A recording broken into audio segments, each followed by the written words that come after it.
Most people don't realize how quietly a trained operative can slip inside it and rearrange the walls. So before we descend deeper, let me ask you something uncomfortable. When was the last time you caught yourself acting in a way that felt foreign, like you were watching a stranger use your body? If that question hits even slightly, then pay attention, because what you felt in that moment is the very doorway intelligence agencies walk through, instead of sleepwalk into the psychological traps we're about to expose. Identity manipulation doesn't begin with force. It begins with silence. It begins with a subtle shift so small a person mistakes it for self-reflection. A spy doesn't try to break your will, they try to break your sense of self. The will collapses on its own once the self becomes fluid. Most people think their identity is a solid object, a single fixed me they carry through the world.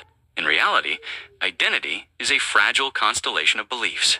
Memories, insecurities, past roles, internalized judgments, and unfinished arguments a person has with themselves. A trained operative doesn't need to attack the whole system. They just need to find the one unstable star and nudge it out of orbit. Humans say they know who they are, but what they actually mean is they've become comfortable with the story they tell themselves. Spies exploit that story. They don't confront it. They destabilize it. They ask questions designed to make the narrative wobble. They highlight contradictions so the target begins doubting their internal coherence. They mirror behaviors the person doesn't like about themselves until the person feels contaminated by their own reflection. Handlers have a special skill.